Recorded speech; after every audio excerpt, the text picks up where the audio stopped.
In the previous episode, we saw that Neanderthals not only looked remarkably like us, but in many behavioral, cognitive, and cultural ways, they were strikingly similar to early Homo sapiens. From crafting sophisticated tools to showing signs of social life, caring for one another, and even grappling with death, everything points to the fact that Neanderthals were another expression of what it meant to be human. Like us, but different. A difference that ultimately led to their extinction in the face of competition with modern humans. In this episode, we'll explore some of the most important archaeological and paleoanthropological discoveries that have transformed our understanding of the Neanderthals, findings that bring us one step closer to grasping the true complexity of these forgotten cousins. So far, the remains and tools of Neanderthals have been discovered at hundreds of archaeological sites across their vast range. But one of the most important and well-known of these sites is Shanidar Cave, located in Iraqi Kurdistan, near the Iran-Iraq border. First excavated in 1957 by Ralph Selecki, this cave is considered one of the richest sources of Neanderthal fossils. The remains of 8 individuals were uncovered in the initial excavations, with 2 more found in later digs.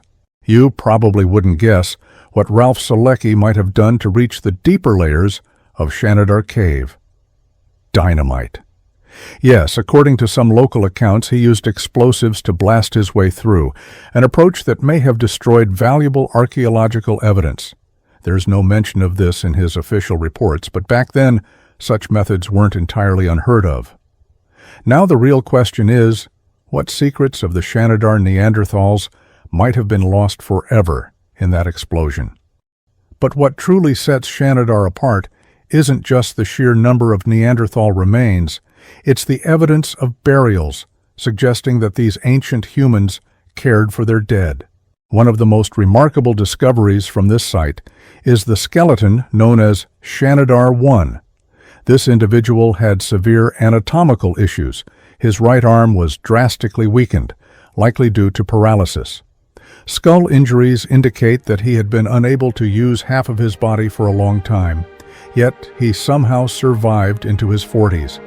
That would have been nearly impossible without the care and support of others. Could this be proof that Neanderthals practiced compassion and social care? Were they more socially complex than we once believed? Another well-known Neanderthal discovery is La Chapelle-aux-Saints, found in France in 1908. This individual was elderly and in poor health. His upper and lower jaw show clear signs of teeth lost during his lifetime, with evidence that the gaps had healed over time. His brain volume was around 1,600 cubic centimeters, though the exact time period in which he lived remains uncertain. However, his nearly complete skeletal remains suggest that, after his death, he was deliberately buried by members of his group. Another significant site where a Neanderthal burial has been discovered is the Kebara site in Israel. This site was excavated between 1930 and 1982. The skeletal remains found at Kebara are nearly complete, except for the absence of the skull. One of the most remarkable aspects of this discovery is the presence of a hyoid bone, the only Neanderthal hyoid ever found. This fossil dates back approximately 60,000 years and has played a key role in reconstructing the body structure of Neanderthals. The hyoid bone, located behind the larynx, is a crucial anatomical indicator of speech ability. This U-shaped bone is unique because it is the only bone in the human body that does not directly articulate with any other bones. Its mobility allows for specialized movements essential for swallowing and speech. While the Neanderthal hyoid from Kebara differs slightly from that of modern humans, the difference is not significant enough to suggest that Neanderthals lacked the ability to speak. In 1938, archaeologists made a fascinating discovery in Teshik-Tash cave, nestled in the mountains of Uzbekistan. The skeleton of a Neanderthal child, buried in a shallow pit. But what makes this find even more mysterious is the presence of 761 fragments of Siberian ibex bones and 5 pairs of ibex horns carefully arranged around the child's skull.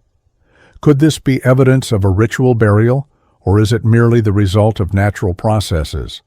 The Teshik-Tash skull was reconstructed from 150 bone fragments. Due to its burial beneath multiple sediment layers, it had suffered severe damage and was heavily fragmented. Genetic analyses have confirmed that this child was undoubtedly a Neanderthal. However, some researchers, noting certain cranial similarities, have speculated that he might have been closer to modern humans. Nevertheless, DNA studies, along with distinct Neanderthal traits such as an occipital bun and shovel-shaped incisors, confirm his Neanderthal identity. The exact age of these remains has yet to be determined, but based on archaeological evidence, associated animal remains, and the skeleton itself, researchers believe this burial dates to the Middle Paleolithic period, 300,000 to 40,000 years ago. Teshik-Tash cave also contains Mousterian cultural layers, indicating a long-term presence of ancient humans in the region. But the central question remains: was this child truly laid to rest in a ritual burial, or did the ibex horns simply accumulate there by chance? The mystery of this Neanderthal child still lingers in the shadows of history. One of the most fascinating discoveries related to Neanderthal symbolic behavior is an animal bone found in Slovenia in 1995. This artifact, featuring a series of holes, has sparked debate among researchers. Some scientists believe it was used by Neanderthals as a flute, capable of producing musical tones based on the spacing of its holes. Studies suggested the spacing between the holes matched a diatonic musical scale, and a reconstructed version of the object could even produce musical notes. If true, this would offer striking evidence of symbolic behavior and musical ability among Neanderthals. However, not all experts agree. Some argue that these holes may have been caused by the teeth of a cave hyena, rather than being deliberately crafted by Neanderthals. The true nature of this artifact remains a mystery, leaving us to wonder: did Neanderthals create music, or is this simply a coincidence of nature? In 2018, an astonishing discovery was made in Spain, one that had no precedent before. Red painted symbols were found on the walls of Cueva de la Pasiega, a cave on the Iberian Peninsula. Researchers have dated these paintings to be over 64,000 years old, long before modern humans arrived in Europe. Given that Neanderthals were the only known hominin species living in Europe at that time, scientists attribute this cave art to them. However, the exact meaning of these ancient symbols remains a mystery. What were the Neanderthals trying to express? Were these markings art, symbols, or something else entirely? One of the most controversial topics regarding hominin behavior is the question of cannibalism. Evidence of this practice has been found across nearly all human species, including Homo sapiens. There could have been various reasons for this behavior. For example, in times of extreme hardship, such as severe food shortages, humans might have resorted to eating their own kind out of necessity. Additionally, we know that in ancient cultures, some spiritual beliefs suggested that consuming the flesh of the dead could transfer their strength to the living. If Neanderthals held similar beliefs, they may have practiced cannibalism as part of their rituals. One site that undeniably provides evidence of Neanderthal cannibalism is Moula-Guercy in southern France. Archaeologists have uncovered fractured human bones mixed among the remains of goats and red deer. Microscopic analysis of these bones reveals cut marks and scraping patterns, indicating that Neanderthals processed human remains much like they did with animals before consuming them. These were just some of the key discoveries that help us understand the Neanderthals better.